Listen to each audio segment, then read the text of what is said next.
Құдай үшін келинка демеш. Ойбай, бұл не сұрақ? Сен қазақтың ұят деген сөзін шығарып, сен тереңдігін түсінбейсің. Маған дәрігерлер бір не қойды, диагноз қойды. Ондай сөздерді ұмытшы, Құдай үшін.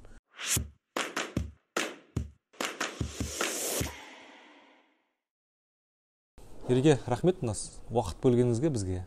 Біз арнайлап Қарағандыға келгенде бір жағы сапарлау, бір жағы өзіңізбен бір сұхбаттасу еді. Қазақтың меценаттық деген ұғымы бар, баяғы Қаражан Үкібаев сияқты Алашордаға көмектескен азаматтар, қанша адамдар капитал салып, өзінің жеке ақшасын беріп, солай қызмет жасаған. Жалпы меценаттық қазір қалай болып жатыр өзі біздің елімізде?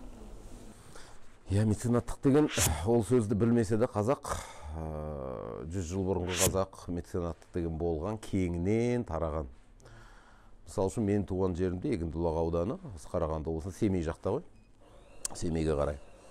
Ақайдың Хасен деген бір бай болыпты. Сол бір күні көзіне бір кедей, Нұрмақ деген кедей адамның баласы көзге түседі, аты Нығмет. Сосын бірден танысқаннан кейін, көргеннен кейін, ана баланың амандығын түгелін, амандасқанын түгелін естігеннен кейін, ана Ақайдың Хасен айтады, мына баланың көзінде от бар, мынау бойында нұрлы ақыл бар деп, мынаны оқыту керек деп. Сосын өзі оқыта бастайды. Мұғалімдік мектепке жібереді.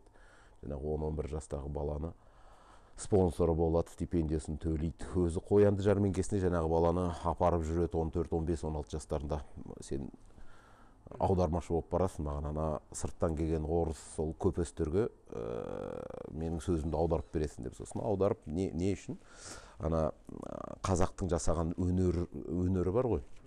Ұсталық өнері, ер тұрман болсын, ыдыс болсын, қамшылар, киім не болса да соның түгелін түсіндіріп, ою, соның мағынасын түсіндіріп, сол сөйтіп айтып жүреді. 24 жасында сол бала Москвадан бірақ шықты. 24 жасында министрдің көмекшісі болып шықты. Ол кезде нарком дейді, халық комиссары. Соның көмекшісі болып, орынбасары болып бірақ шықты. Одан кейін Қазақстанға келді, 26 жасында соттың басшысы болды, жаңағы Нығмет Нұрмақов атақты. Міне меценаттықтың түбі қайда жатыр. Оның алдында 19 ғасырларда меценаттар өте көп болған. Білесіз бе, бір факті бар. Торғай облысының бір байлары генерал-губернаторға хат жазыпты. Хат жазғанда былай жазған. Былай 5-6 қазақтың баласын біз Томск университетінде дәрігерлікке оқытайын дегеніміз. Сол неше жыл оқыса да, сонша жыл оған шәкіртақысын төлеуге, бүкіл шығындарын көтеруге дайынбыз. Енді құрметті генерал-губернатор дейді. Сол шәкіртақыны сіздің атыңыздан қойғымыз келеді дейді. Крыжановский ма, фамилиясын ұмытып қалдым, жаңағы орыс генерал-губернатор. Сіз міне бізді әділдікпен 20 жыл бойы басқарып келе жатсыз осындағы қазақты. Сол 20 жылдықтың құрметіне сіздің атыңыздан сол мұншама қазақтың баласына стипендия қоймақпыз деп. Көрдіңіздер ме қандай? Айламен, әдемі айламен әкеліп тұрғандар рұқсат берсін соны деп. Әрине ана кісі ойбай қол қояды. Бітті. Бұлардың мақсаты қазақтың баласы оқысын, докторы болсын, келсін, одан кейін бұл жерде халықтың игілігіне деп еңбек етсін дегендей. Міне меценат деген кім, міне бай деген кім. Бай болсаң осындай бол дейді. Бидің біреуінің сөзі бар ғой. Батыр болсаң жауға найзаң тисің, бай болсаң еліңе пайдаң тисің. Ал егер ондай істерді істемесек, біз өзімізді бай деп, бизнесмен деп айтып, кәсіпкер деп айтып керек жоқ сияқты меніңше. Ондайың болмаса, тек қана өз ақшаңды ойласаң, прибыль, мына жылда мындай прибыль, мына айда мындай прибыль деген сондай сөздерді жаңағы кәсіпкерлердің ішінде жақсы көретін бір сөздері бар. Маржинальность дейді, маржа дейді, расширение, масштабирование деген соны ойлап жүретіндер біраз бар да, түгел деп айтпаймын. Бірақ сол бизнесті ақша табу деп түсінетін кәсіпкерлер өкінішке орай көп. 90 неше дейсіз? 80-і бар. Аз дегенде, бірақ ол қате түсінік. Негізі бұлай қарап отырсам, енді біз басқа елдерді кезіп жүретін адамымыз ғой. Білесіз, оның пайызы мына бұрынғы совет елдердің біреуіміз ғой біз. Орыс болсын, біз болсын, Украина, Әзербайжан болсын, постсоветтік елдердің. осы біз жақта проценті көп сондайлардың. Жаңағы бизнесте ол ақша табу деп соны түсінетін дегендей. Басқа дамыған елдерде кішкене өзгеріс баяғыда жүріп кеткен. Бірақ енді айта кетейік, халыққа пайдалы болайық деген адамдар көбейіп келе жатыр. Қазақстанды не үшін жақсы көресіз? Ойбай, бұл не сұрақ? Онсыз өмір сүруге бола ма? Еліңді өзіңнен артық сүймесең, меніңше өмірдің мағынасы болмайтын сияқты. Сол үшін жақсы көретін шығар, мен білмеймін, бұл сұраққа жауап бере алмаймын, бірақ басқаша жауап бере алмаймын, бірақ солай сияқты онда өмірдің мағынасы болмай кетеді. Не үшін өмір сүріп отырмыз онда? Біз отырған жер мынау Milk House дейді. Қазақша айтса енді сүт үйі ма? Сүт орталығы десек те болады шығар енді. Осы жерде сіз қазақ брекфаст деген бір бренд ойлап тауыпсыз. Осы туралы айтып беріңізші. Идея қайдан келді жалпы? Ой қайдан келді? Болашақта дамыту ойыңызда бар ма жалпы? Егер осы идея Ерландікі десеңіздер, қателесесіздер. Бір жерге барып жүргенде мен айтатынмын бүйтіп, мыналардың түгелінде өздерінің таңғы ас дегені бар. Француздарда мысалы үшін круассан мен кофе міндетті түрде таңғы аста. Ағылшындарда ол өзінің таңғы астары бар. English breakfast деген. Түріктердікі шедевр ғой тіпті. Қағып алты дейді олар. Олардікі шедевр ғой. Керемет қой, әдемі. Қоя бастағанда көзің кетеді ғой бүйтіп. Сол кезде бір айтып жүреді екен мен. Осы бізде Қазақстанда кафе ұстап отырғандар неге осы ойлап таппайды екен қазақ таңғы асы деп бүйтіп. Баяғыда айтып жүреді екен мен сөйтіп. Достардың арасында, жанұяммен демалған кезде. Енді ең қызығы, осы жерде аламыз, жаңағы ірімшіктерді жасауды, шынның артына жасауды ойластырып жүрген кезде, ол баяғыдан жүрген менде идея. Қазақстанда бірінші ғой деймін, осы шынның артында ірімшік, йогурт, сүт өнімдер бірдеңе жасап отыру шынның артында. Адамдар көріп тұру керек, дәл мына жерден сатып алып алу керек дегендей. Қолдан жасалған сондай нәрселер. Соны ойластырып жүргем, осы жерге келдім. Осы ғимаратты қарауға, сатып алуға. Енді қарасам, мына жер осы зал, мына жерде 68 шаршы метр. Артық маған керек жоқ. Маған тек қана жаңа шынның артында өндіріс болу керек, сосын бір витрина болу керек. Оны сататын, консультация жасайтын, түсіндіретін сондай орын болу керек. Жетіп жатыр мына жақтағы жер. Соны қиналып қарап жүрген, мына жерді не істеймін енді? Бос тұрмайды ғой енді. Қалай істеймін? Алайын ба мына ғимаратты, алмайын ба деп. Бір күн ұлдарыммен келдім осы жерге. 20-21 жастағы екі ұлым қасымда болды. Сосын осы жердің қожайынымен сөйлесіп, мына жер енді артық болып тұр, мен білмеймін енді. Бірдеңені ойлап тапсам, онда жарайды алайын бұл ғимарат дедім. Ойлап таба алмасам мен білмеймін, онда кішкентайлау басқа жерді іздеймін. Ана кісі бүйтіп қалды, бас жарайды енді. Ереке ойланыңыз дегендей. Бұрылдық, ұлдармен бірге машинаға отырдық, мына жерден кеттік. Ана жердегі бағдаршамға барған кезде жаңағы ұлым айтып тұр, ұлдар айтып тұрды. Әкей, сіз баяғыдан ашуланып айтып едіңіз қайда, осы қазақ таңғы асы деген жоқ, неге біреу жасамайды? Неге мына жерге жасамасқа сондай кішкентай кафе дейді. Мен бір 10 секундқа түгел тоқтап қалдым енді. Айтып бұрылдым да, ойбай, мынау шын естіп тұрмын ба, мынау жаман кішкентай балалар шын осындай идея беріп тұрмын, ойбай-ау деп бүйтіп қарадым да, қан артқа бұрылдым. Рөлде біреу отырған. Артқа бұрылды, келдік, мына жерде бүйтіп қарадым да, жаңа қожайын ар жақта кабинетте отыр екен, қайтадан шақырып алдым. Аламын жерді дедім. Ол да мәз болып кетті, біз де мәзбіз. Содан қазақтың таңғы асы деген шықты. Қазақстанда жоқ нәрсе. Енді ол да біраз қиналдық демеймін, енді біраз кісілермен келісіп, технологтармен түгелмен бірге жүріп, мына жерде мынаны былай турап, мынаны былай келтіріп, ірімшік салып, мұншама грамм болу керек, қандай бауырсақ болу керек деп, соны түгелін бүйтіп жүрдік. Бір аптаның ішінде түгелін ойлап тастадық. Түркиядан адам алдырдым. Жоға, мына таңғы ас үшін, бұл қазақтың таңғы асы, оны қазақ ойлап табу керек деп, ол үшін ешқандай Түркиядан адам алдырған жоқпыз. Сонымен ойлап таптық. 3 түрі бар, 3 түрін қойып қойдық. Енді біз бастадық, идея ретінде көрсеттік, енді ары қарай қазақ кәсіпкерлер, осындай кафесі бар дегенде кәсіпкерлер осыны алып кетсе, қазақ таңғы ас деп қойып қойса, нұр үстіне нұр болушы еді. Жоқ, оны аямаймыз, қызғанбаймыз, өз жерден алып, өздері істесе, тіпті оны дұрыстаса, керемет болушы еді. мына үлкен қалаларда болмай ма жасауға?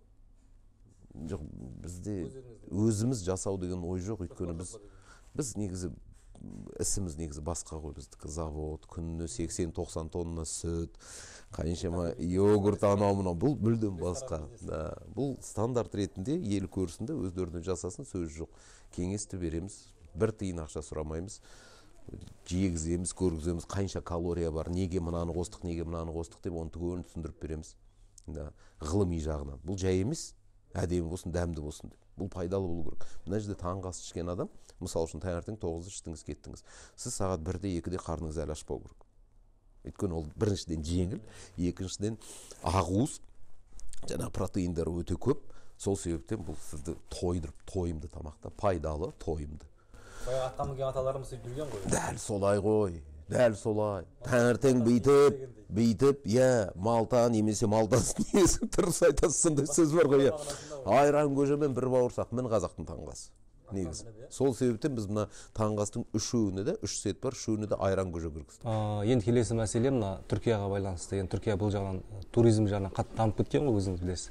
Олар мына өңірлер бір-бірімен бизнес арасында жарысады да, әрқайсысы өңіріне өзінің бір брендін қалыптастырып алған. Жалпы бізде осыны жасауға бола ма? Оны дамыту өте жеңіл, бірақ міндеттіміз жасау керек. Қалай жеңіл? Әр өңірдің өз ерекшелігі болу керек. Сол ерекшелікті жаңағы әкімі бар, атамекені бар, кәсіпкерлері бар. Бір отырып, жаңағы қазақтың билері сияқты бір жазып шығу керек. Біздің ерекшелігіміз неде? Арал жақ, мысалы үшін, аралдың балығы дейміз. Қызылорда жақ, кемпір қауын дейміз. Сосын кептірілген қауын дейміз, сондайлардың түгелін жазамыз да. Қазда Қызылорданың басқа, күріші басқа, мысалы үшін сол жағынан даму керек. Шымкент былай, Қарағанды былай дегендей. Сөйтіп Алтайдың балы деп сөйтіп керек та. Сосын әрі қарай соны былай мультибренд қылу керек та, сондай өңірдің бренді дегендей бүйтіп. Ол қиын емес. Мына дастарханды да қандай тамақ болу керек? Көкшетауда мысалы үшін ысталған ет деген керемет бір өнер бар. Бірақ қазір Көкшетауға барыңызшы. Өзіне барыңыз. Қасындағы бір кішкентай қалаларға барыңыз. Ысталған еттен тамақ заказ беріп қойыңызшы, қажет жоқ. Үйлерінде жасайды. Кейбіреулер бітті, сонымен болды, бітті дегенде. Оны бренд қыла алмай жатқан жоқ ешкім. Сол сияқты. Көп жерде солай өкінішке орай. Оны жасау керек. Сол кезде ерекшелік пайда болады. Ең қызығы, ерекшелік деген бизнеста ең басты қағида негізі. Ерекшелік бизнеста.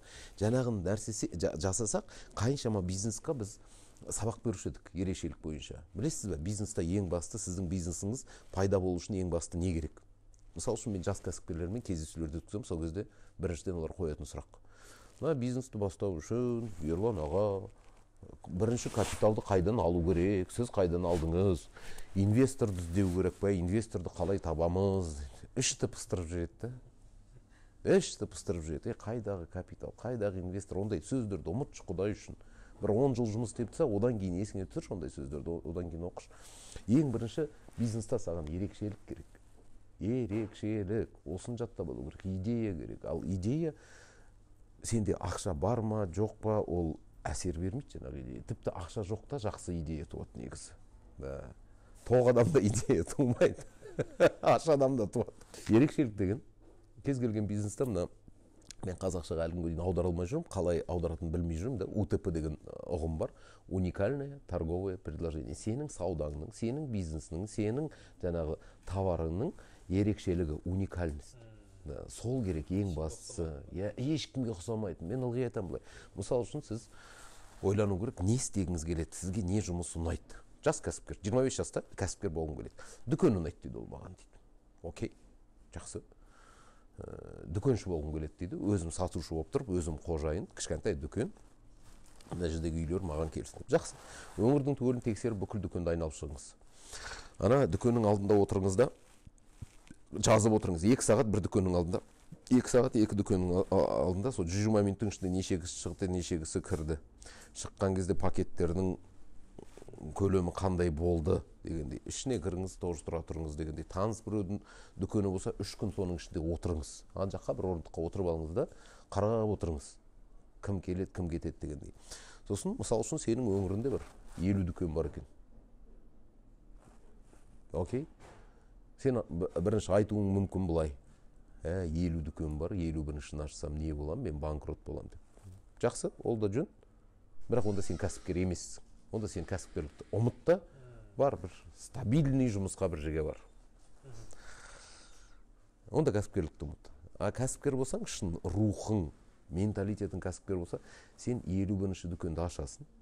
Бірақ оның ішінде бір ерекшелік қойып қойсын. Бір емес, екі емес, үш. Ерекшелік, жаңағы УТП.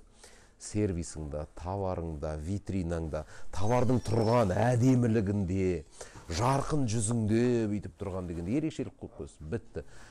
Мен сізге сөз берем, ана 50 дүкеннің 20-сы жабылады сен үшін. Бітті.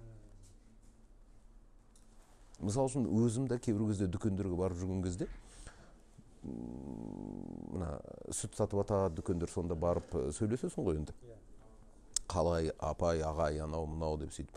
Сол кезде өзім де кеңес беріп жүрмейді. Қараймын да, шын айтсам, көбінесе ішім пысып кетеді. Стандарт, ешкімде ерекшелік деген жоқ, мүлдем, ешкім ойланбайды. Түгелінгі сол стандарт дегенде. Қай дүкенге барсаң да басың айналып тұрасың, не алам деп. Бір дүкенге барсам, шай тұр екен, көп шайдың түрі. Көп. Ана дүкен кішкентай. Ана көп шайдың түрі тұрғаннан шайдың саудасы керемет болып кетпейді, оны мен сезіп тұрмын. Кішкентай дүкен, бір үйлердің арасында, бірақ таптамаша дүкен, негізі. Саудасы да жаман емес. Бір ішімнен ойладым. Мына шай қаптап тұр. Қайсысын алады екенмін? Анау дегенде 10 түрі тұр. Керек ме? Бір 3 түрін қалдыру керек. Бірақ оның ерекшелігін ойлап табу керек. Яғни не істеу керек? Дүкенші тұр ғой. Қасына бір кішкентай плитка қойып қою керек. Оның үстіне ақманды қойып қою керек. Шайды бықтырып қою керек. Мына жерде термопод тұру керек, бір 5 литрлік, 3 литрлік бірдеңе термопод тұру керек ылғи. Біріншіден ана шай бағып тұрған кезде қандай әдемі иіс келеді, қоңыр иіс келеді. Есімізде ғой түгел да, ауылда, пештің үстінде, әженің, ананың қойған ақманы быққан кезде қандай иіс келеді. Біріншіден сол иіс шығып тұр дүкеннің ішінде. Ол тартады. Екіншіден кез келген адамға, ой, бір шайдың әсіресе қыста, мына Қарағандының қысында, Астананың қысында, кішкене ғана тамызып, шай құйып, қантымен бере қойдым мысалы. Қиын ба? Қиын емес.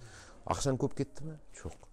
Күніне ананы бақтырып, ауыстырып отырасың, сонда бір жарты пачка шай ғана кетеді. Жарты пачка шайың немене? Білмеймін, 200, 400 теңге сондай бірдеңе шығар. А қаншама адам мына иіске келді. Мына иіс мына жерде қалды. Мына позитив қалды мына дүкенге кіргенде. Апай сөйтіп шай құйып тұрады, шай бұғып тұрады. Өзі басында орамал, үстінде мұндай әдемі кемзал дегендей. Міне ерекшелік. Түк емес оны ойлап табу дегендей. Бірақ бір ойлап таптың ба, стандарт деген нәрсе бар, сол беті сен қалу керек. 2-3 аптадан кейін қойшы, мен шаршап кеттім, мына бір орамалды ойлап, мына бір кемзалды киіп деп айтуға болмайды, бітті. Бір ойлап таптың, бір ерекшелік қалу керек. Сол стандарт болып қалу керек. Тек қана стандарт, сол ғана бір жұмыстың сапасын береді.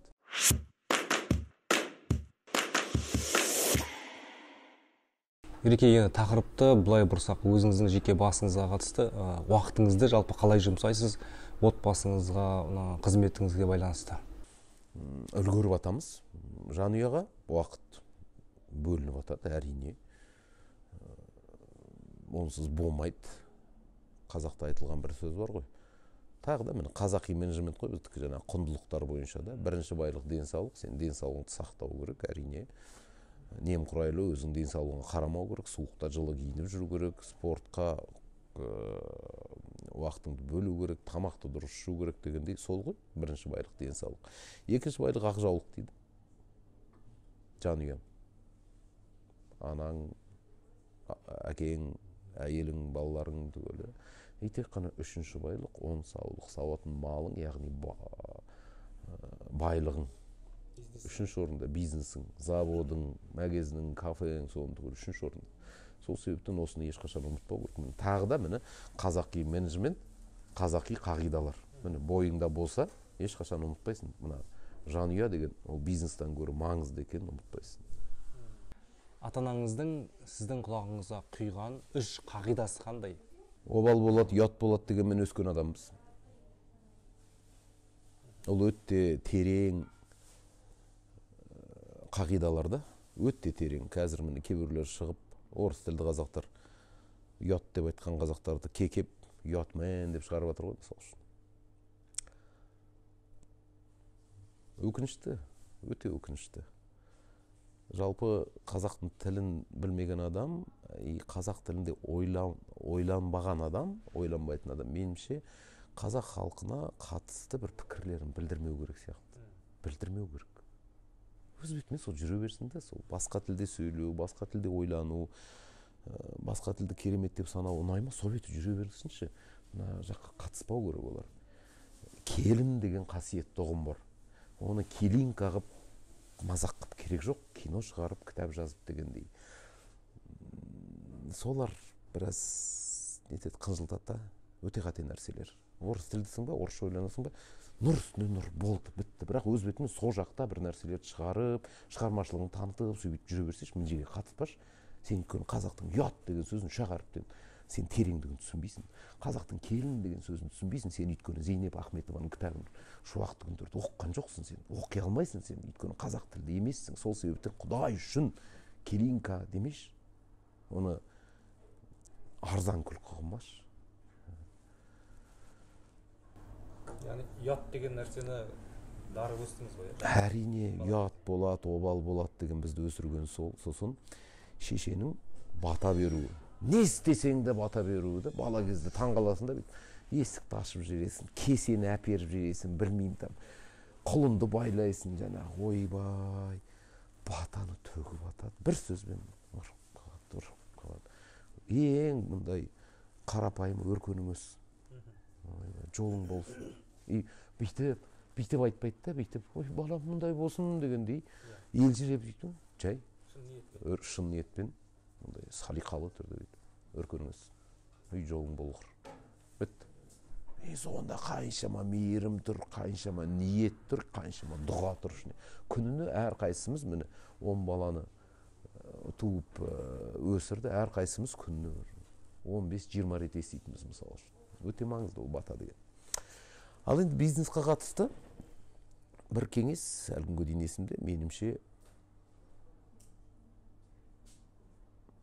білмеймін, бизнесқа қатысты 10 кітапқа тұратын бір кеңес сияқты, бір ақ сөз, 60-дағы әкемнің айтқаны.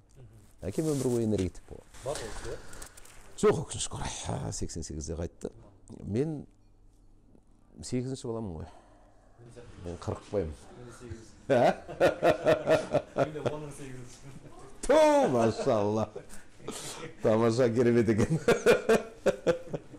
Бірақ бизнесмен болмадым енді. 20 жасымда әкем қасына жұмысқа шақырды. Энергетик, бас энергетик. Мен электрикті бітіргенмін, әскерден келдім. Сандалып жүрген кезім. Бір ай, 2 ай үйде болып, қалаға қайтадан кетейін деп жүрген сол кезде. Ей, ол не істемексің? Қалаға барам. Енді 14 жасымнан қалалықпын, мен осында мектепте оқығам, әскерде одан кейін болдым деген. Не істемексің? Жағы болдық біраз, өзімізше болып, сол жүрген кез ғой, кеудемізге нан пісіп, бейтін Құдай сақтасын өзімізше, қаһарман қылып сезініп өзімізді, ой, күлкім келеді қазір. Не істемексің дейді? Оқуға түсесің ба? Жоғарғы оқуға. Жоқ, кәкей, түскім келмейді. Мен мектепте өте жақсы оқығам негізі, бірақ жоғарғы оқуға түскім келген жоқ, білмеймін әлгінге дейін. Әкей, жоқ деді. Осында ауылда қаласың деді. Ол бір жарайды. Жұмыс істеп жүрміз. Ол кісі бас энергетик, мен қасындағы электрикпін, түк білмейтін. Электрик болып жүрміз, сол кезде бір мақсат туыпты. Мен мына электрик жұмысын майын тамызатын сондай маман болып алу керек дегенде. Түгелін білетін деп. Енді қазір мен түсініп отырмын, бір 35-40 жасымда түсіндім, сол мақсат болыпты. Сол үшін өзіме 1 жыл деп. 1 жылдың ішінде әкем не біледі, соны түгелін білу керек деп. Түгелін білу мүмкін еместін. Бір күні күзде есімде 2 ай болды, жұмыс істеп жүрмін. Бір нәрсе сыныпты, жаңа қырманда. Өте қиын бір нәрсе. Әкейдің қасына бардым. Ана кісі ашты, мынандай бір үлкен бір жәшік ашты. Құдай самасын, ананың ішіндегі толғансын бір адамның басындағы шашпен бірдей. Бұлай, мына жерде қақпағы бар, қақпақтан ан жаққа барып жатыр, ан жақтан мында келіп жатыр, мынаның түгел кнопка, мына жерде лампочка, ананың ішінде бірдеңе тық дейтін бірдеңелер, нәрселер, реле, неше түрлі. Мен бірінші ойым, мынаның ішінде бір себепті неге істемей тұрған табу мүмкін емес деген ой келді де, бүйтіп қарап тұрмын. Әкей ашты, қарап шықты, 60-тағы адам, көп сөйлемейтін. Үндемей, мына жерін қарады, мына жеріне бірдеңе бүйтіп тексерді. мен жанталасып бүйтіп қарап тұрмын, тағы да ана жерді тексерді, үйтті бүйтті. Сосын мен бүйтіп қарап тұрып бірдеңе сұрағанымды көрді да жауап берді. Мынау мынанікі, мынау мынанікі, мынау қосылса мынау қосылу керек, мынау қосылмаса мынау қосылмайды. Анау жақта бір мотор қосылу керек. Өш жерден бір 30 метр жерде бірдеңе мотор қосылу керек екен. Неге екенін оны түсінбейсің, тұрсың ана жерде. Сол кезде әкейдің айтқан бір сөзі бар. Үндемей тағы тұра тұрды да. Жалпы өмірде бірдеңе болам десең, 3 сымның басын дұрыс қосуды үйрену керек, 3 адамның басын біріктіруді үйрену керек. Болды деді. Міне. Ерлан ана жерде тұрып қалды. Жаңағы сөз кірді, мында кірді, сіңді. Әлі күнге дейін шыққан жоқ. Әлі күнге дейін ең басты бизнестағы қағида мен осы деп санаймын. 3 сымның басын дұрыс қосу керек дегенде бір мамандықтың маманы болып алу керек. Журналистсің ба, слесарьсың ба, инженерсің, технологсың ба, түбіне дейін соны түгелін біліп алу керек бір мамандықты. 3 адамның басын біріктіру деген 3 адамға сөзің өту керек, олардың жұмысын ұйымдастыруды үйрену керек, оларды тыңдай білу керек, оның мұң-мұқтажын білу керек, олардың проблемаларын білу керек, дегенде қиындықтарын білу керек, жақсы күндерінде қасында болу керек, сөйтіп жүру керек дейді. Өзі жаңағы бірнеше адам қол астында болды, өзі солай жүрді. Дегендей түсініп, кейбіреулердің қателіктерін түсініп, дегендей кешіріп, дегендей сөйтіп жүрді. Міне маған мектеп осы болды. Міне бизнес мектебімді сол күні алдым бірінші рет, и сол күні дипломымды алдым деуге болады. Бұдан кейін ештеңе керегі жоқ болып қалды, шын айтсам. Сіздің сұхбаттарыңыздан байқаймыз, кітап туралы көп айтасыз. Кітап жазу, кітап оқу, білім туралы. Соңғы оқыған кітабыңыз? Бүгін таңертең оқыдым, Абай жолын оқып отырмын. 3-ші рет оқып отырмын Абай жолын. Ең бірінші рет, мен орысша оқыған адаммын ғой өмір бойы, бізде қазақ мектебі болған жоқ та. 12 жасымда оқып тастағанмын мен Абай жолын. Жақсы көріп, сүйсініп, өзім мұғалім айтқан жоқ, әкем шешем айтқан жоқ. Соңына дейін оқып шыққанмын 12 жасымда. Сосын тарихи романдарды мен өте көп оқыдым. Сүйіп оқығаным орыс тілінде қазақтың тарихи романдары, сонда Ильяс болсын, Әнуар Әлімжанов болсын, ана кім еді, Морис Симашко болсын, соны сүйіп керемет оқыдым. Еврей ғой, Симашко деген. Айтыңызшы, Емшан, Бейбарыс Сұлтан туралы. Ой, бір жылдың ішінде 2 рет оқып шыққан шығарым, соншама сүйсініп, бір 13-14 жастарында. Көшпенділер түгелін 14-15 жастарда түгелін ойбай өріп талып оқыдық қой. Жестокий век. Шыңғыс Айтматовты толық оқып шықтым мысалы үшін. Одан кейін 20-дан асқан кезде былай түсінемін да, өз-өзіме анализ жасап, өз-өзіңе анализ жасау деген негізі жақсы нәрсе. Мен кіммін, қандай қабілеттерім бар, қандай қасиеттерім бар, қандай жаман қасиеттерім бар жаңағы. 5 жақсы мен 5 жаманды зерттеу ғой сонда. Сол кезде қарап отырсам, өзімше қазақпын деп санап жүрген Ерлан 20-дан асқан кезде қазақша оқи алмайды екен. Қазақша жаза алмайды екен. И ойын жеткізе алмайды екен. Жалпы енді анализ жасам, мен орысша ойланады екенмін 20 жаста. Саған жақсы болыпты. Енді қатты кінәлаған жоқпын негізі өз-өзімді. Егер 3 жасында сен балабақшаға барсаң, ол орысша болса, 7 жасында мектепке барсаң, ол орысша болса, одан кейін мектептен кейін 1 жыл тағы да орысша оқысаң, жаңағы электрик мамандығын, тек қана орысша.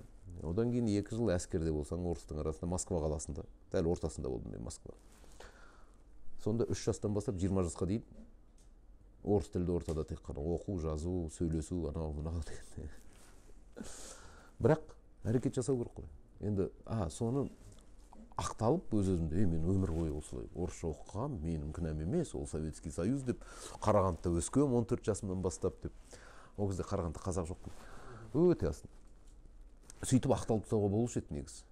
Бірақ ұят қой, ол намыс деген құндылық. Алла тағала қазаққа молынан берген ғой. Басқасына қалай берген білмеймін. Қазаққа молынан берген ғой. Ол әкетіп бұрыштады ғой, қамшылатып. Сосын бизнесті бастаған кезде 22 жасымда, сол кезде сонымен қатар қазақ тілін үйрене бастадым, оқуды андаймын. Ой қиналғаныма, Жас Алаш деген газет шыға бастады, соны оқимын. Ол кезде советский журналисттер ғой неше түрін жазады, бүйтіп ана жерден бидай ордық, мына жерден үйтік, бүйттік, там дегендей сондай іш пысатын нәрселер, оның жартысын түсінбейсің, миың шашылып отырады.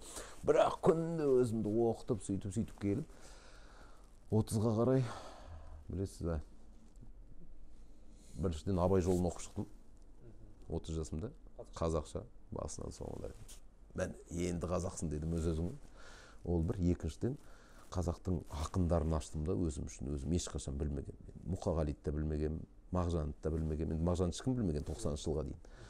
Ана жерде оқығанда сүйсінгенімді көрсеңіз ғой, мен бүйтіп, мәссаған, Ерлан ақымақ, сен өмір бойы Пушкиннан артық ақын жоқ, Лермонтов екінші деп сөйтіп жүрген адам, мынаны қарашы, қайдағы Пушкин, мынау тереңдігін қарасашы, мына екеуінің деп бүйтіп. Соларды оқи бастадым. Соңғы рет Мұқағалиды осыдан 1 ай бұрын оқып шықтым ғой деймін мен. Оқып тұрам. Жақсы.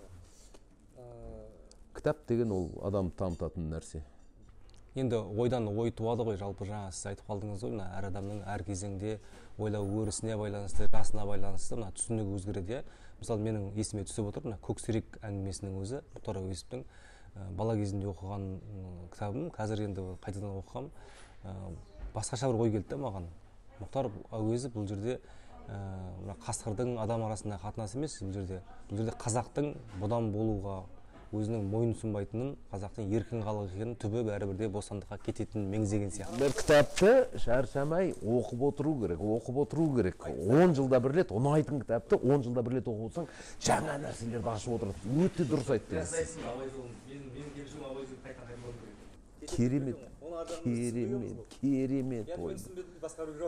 Керемет месседж болып тұр. Мін керемет айттың сен. 10 жылда бір рет оқып отыру керек. Менің атым Қожаны да 10 жылда бір рет оқып отыру керек. 10 жасында бір рет, одан кейін 20-да, 30-да, 40-та.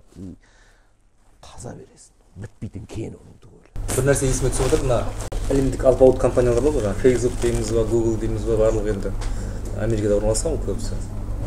Осылар кейінгі кезде дейді, әсіресе қазақ балаларын алып кетіп жатқан білесіз ғой, шаңсуақ сияқты суыр оқып жатыр. Университет бітірмей жатыр. Болмаса Жапон, енді шығыс халықтарынан. Оның түбі не дегенде, бұлар әлі кітап оқиды екен да, біздің ел. Біздің шығыс балалары дейміз ба, шығыс әлемі дейміз, Азия дейсіз енді. Кітап оқыған адамда абстрактылы ойлау болады ғой, өзің білесіз. Ана қияли бірдеңені қолдап адам, иә? Сол картасы зат деген сияқты. Соған дизайн керек. Фейсбукқа дейін басқа бір ойлап табу керек деген сияқты. Демек, қазіргі уақытта біз ойлаймыз ғой, кітапсыз-ақ, біз бизнес жасай саламыз, басқамен жаңағы бір коуч болсақ, сонымен де бизнес жасап кете саламыз. Айналып келгенде сіздің мысалыңыздан көруге болады екен да, интеллектуалдың адамның жалпы бүкіл ісіне, шығармашылығына болсын, жауапкершілігіне болсын, өміріне болсын, қаншалықты әсер ететінін, қаншалықты жаңағы орысша айтқан подход дейміз ғой енді, сол ой арқылы келу да. Тренингқа бар, бизнес кітаптарды оқы, болды, мен кәсіпкерлікке осы ғана жетеді. Окей, жақсы, әрқайсысы өзі шешеді, бірақ ондай оймен сен мынандай действительно тұрғылықты бренд болатын, бір адамдардың эмоциясын шақыратын, болашаққа сен өлгеннен кейін 100 жылға, 200 жылға қалатын бренд шығара алмайсың ешқашан. Сен ақша жасайсың. Бітті. Бизнесмен ақша жасайтын адам екі түрлі. Екі түрлі нәрсе. Бизнестің мақсаты, кәсіпкердің мақсаты ақша жасау, капитализация жасау деген. Мен ондай адамдармен дос емессіз. Иә. Сөйтіп. Түсінбеймін мен, иә. Ол мүлдем басқа нәрсе. Бизнес деген, кәсіпкерлік жасау деген, ол шығармашылық, ол сурет салумен бірдей. Мен бір кезде осындай интервьюде бір айтқаным бар, бір орыс тілді біреулерге, осыдан 5-6 жыл бұрын ғой деймін. Өстіп айтып отырмын, что эмоцияға кетіп қалыппын. Ол кәсіпкерлік, бизнес, что такое бизнес деген сұрақтарын қойып отырмын. Бизнес деген это Пикассо дедім. Сурет салу дедім. Это художник дедім. И дәл сол Пикассо бір суретін салып отырған кезде бүйтіп ойлаған жоқ қой. Так, мына жерге бір жасыл түс қосайын, мына жерге баланың суретін қосып қояйын. Сол кезде мына картинаның бағасы 100 мың емес, $120 000 болады деп бүйтіп дегенде бүйтіп ойлаған жоқ. Ол фантазиясын түгелін, өзінің өмірге деген көзқарасын түгелін осыған салып шықты бүйтіп дегендей. Бітті. Бизнесмендер солай. Өзінің фантазиясы. И тұтынушыларға, адамдарға ұнайтын, солардың күткенін табу, соны сезу. Сол керек, осы екеу керек. Бітті. И осымен жүре берсең, сенің бизнесің қайда кетеді? Бітті. Қарапайым нәрселер. Гуманитарий адамның, қазақи тәрбие, нағыз қазақи тәрбиені алған адамның соның қасиеттері. Бітті. Мен қазір айтып жүргенім сол. Мына біз қазақтың менталитеті не екенін, шын мән жайын түсініп алсақ, осы қазақтың, нағыз қазақтың менталитетіне сай болып өссек, баламыз солай өсірсек, міне сапалы қазақ сол кезде боламыз. Сол кезде санымыз болмаса да, немене 10 миллион деген немене сан? 10 жылдан кейін 15 миллион боламыз. Ол аса маңызды емес, маңызды сапа. Санымыз болса да, сапа жағынан біз бірінші ондықтан көрінуге болады. Тек қана біз өзіміздің менталитетімізді еске түсіру керек. Сол менталитетке сай болуға тырысу керек, білімімізді арттыру керек. Бітті. Әңгімемізді ойшылдардың, ұлылардың сөздерімен түйіндеп сабақтастырып көрсек, өлім деген не сіз үшін? Өлім деген өлмей тұрып қатты ойланатын бір процесс. 30 жасынан бастап менімше адам ойлана бастау керек. Бір күн өлім. Топырақтан шықтым, топыраққа келем. Алла тағала ағадал өлім берсе, өз үйімде, өз төсегімде, біраз жаста, 75, 80, 85 деп. Сол кезде өз-өзіме қандай сұрақ қоям, ол сұраққа қалай жауап берем. Не үшін өмір сүрдім?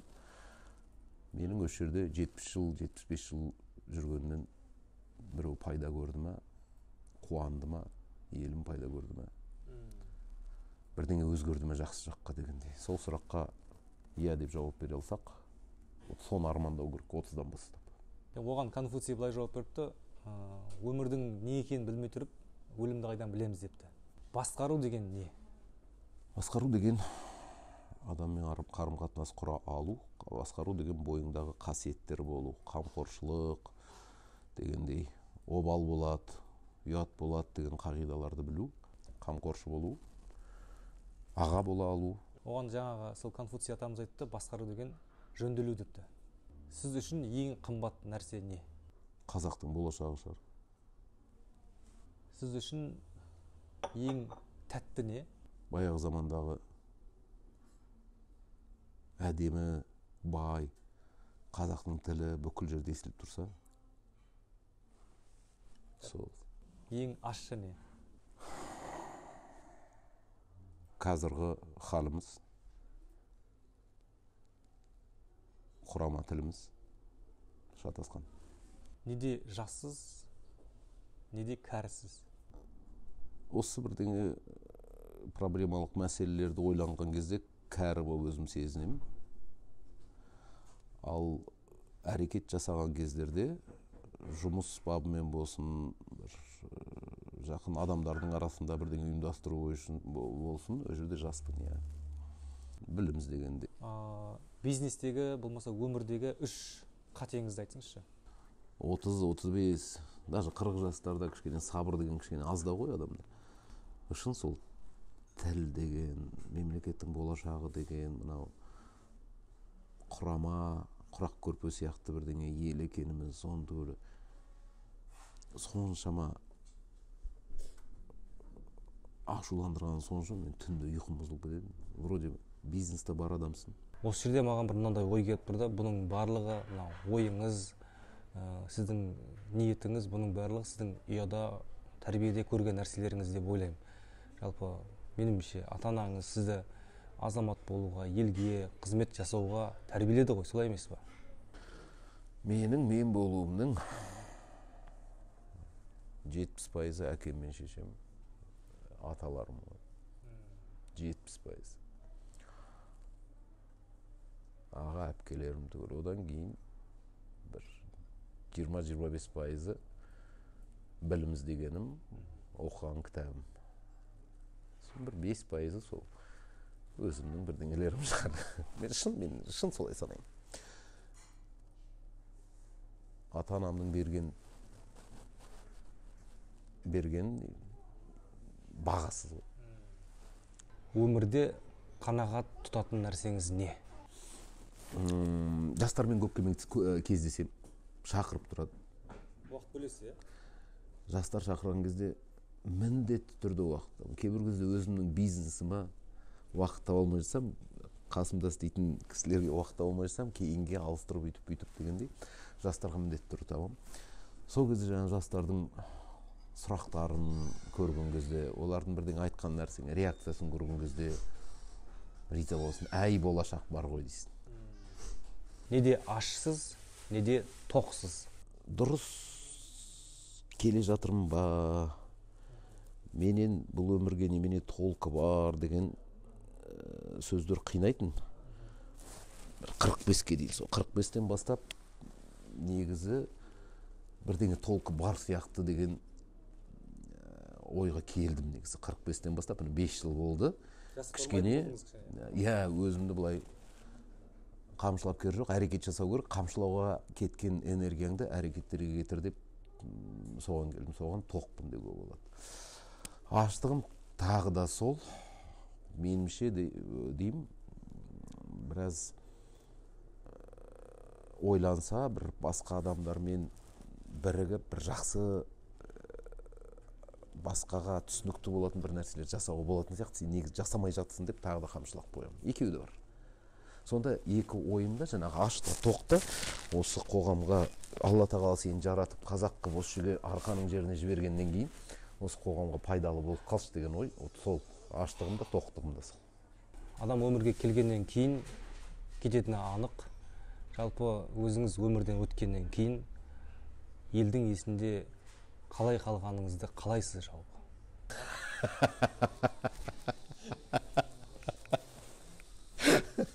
Білесің бе? Осыдан... Оны ойламауыңыз мүмкін емес. Мүмкін емес ойбай. 3 жыл бұрын маған дәрігерлер бір не қойды, диагноз қойды. Короче, дөйдің өзін, соған подозрение дегендей. Сосын тағы екінші дәрігерге бірақ тексерілу керек, күмән кету үшін деді. Екіншіге тексерілдім, сол күні. Екіншіде айтты, солай сияқты деп, өз досымыз дәрігер.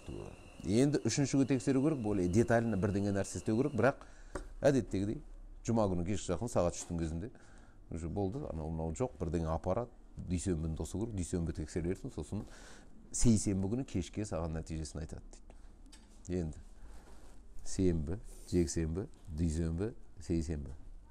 4 тәулік. 4 тәулігің бар ойлануға. Екі дәрігер уже айтып тұр. Оның біреуі сен досың, прям саған адал, жерде өзі мұңайып қалды дегенде. Осы 4 тәулік бар ғой, маған өте жақсы болды. Ойлануға. Өзі мен де жындымын негізі. Так, мұндай ойлар, так, жұмысымда, андай-мындай нәрселердің түгелін бір алдын ала бір 20 жылға дегенде ойлап жүрген нәрселердің түгелін жазып беріп кету керек деген бірінші ой сол болды. Сонда мен сонда малды ойлағаным ба, иә? Бірақ малды емес, жаңағы қазақи бренд, осы қалу керек, өзіме қойған ескерткіш ретінде қалу керек деп соны ойладым. Иә, солай шығар, иә. Бір. Екіншіден, енді Алла тағала бір жыл берді, мүмкін 5, мүмкін 10, бірақ қалайда болса асығу керек. Мүмкін сейсенбі күні маған айтады, бітті, сенде сол пәле бар деп бүйтіп. Так, не істеу керек? Қандай әрекеттерді көбейту керек деп. Сол кезде как раз дәл сол кездерде андай кездесулер менде біраз болатын, жаңағы жастармен кездесу көп. Оны ұлғайту керек, көбейту керек деп. Мектептермен, университеттермен, жас кәсіпкерлермен дегенде онда көбейтіп, аптасына 1-ақ рет болып жүрген. Ол кезде мен солай ғана барып нететін, 3 рет, 4 рет қылу керек деп сол ойға келдім. Одан кейін балалармен кішкентайлар бар. 6-да жоқ, шақырған жоқпын. 6-да өзім машинада келе жатыр, осыны түгін ойлап келе жатырмын. Так, бұлай істеу керек, бұлай істеу керек. Паника болған жоқ. Бірақ иманды болсаң, негізі өлім деген сені қорқытпайды. Иман болса бойыңды. Бойсыну ғой, иә? Иә. Ол кезде 5 жаста бір ұл, яғни 7 жаста тағы бір ұл, одан кейін 20-да, 18-де деген сонда. Сол балалар бар ғой. Осы жерде міне оларды да өзімді де осы жерде кішкене аяп кеттім. аналарға әсер беру керек, тәрбие беру керек, андай мындай дегендей соны түгел. Міне, в принципе, қиындығы жоқ, осындайларды ойлану керек екен. Осы 4 күн маған негізі жақсы болды. Көп нәрсе жинақталып қалды да. Одан кейін сейсенбі күні кеш жақын жоқ деп, жаңа тексерістер андай жоқ деді. Бірақ содан кейін де жаңағы ойлар келді, сонда жауапкершілік артты да. Істеп жатқан тіршіліктеріңе төгілінеді. Иә, міне жақындап қалып, бүйтіп бұрылып қайттың дегенде, сол кезде. Қандай болып қаламын деп ойладыңыз сол кезде, артта ертең? Иә. Өзіңіз қалай ойладыңыз? Ең басы, енді ең қызға айтайын. Білесіз бе, мен не дегенге дейін ойланып қойдым. Мен ана айтып кетем, жазып қоям деген болды ғой жаңағы. Жұмысты тапсыру ол бір. Еще өзім, өз өмірді, болашақ өмірінде менің жанұяма түгеліне көзқарасым қандай болу керек, жанұяның стратегиясын жазып берем дегенде оны да ойладым мен. Сол стратегияда, білесің бе, маған қойылатын таста не сөз жазылып тұру керек, соны да ойластырып қойдым. 4 күнде. Бұлай жетеді 4 күн. Сол кезде Стив Джобстың сөзі еске түседі.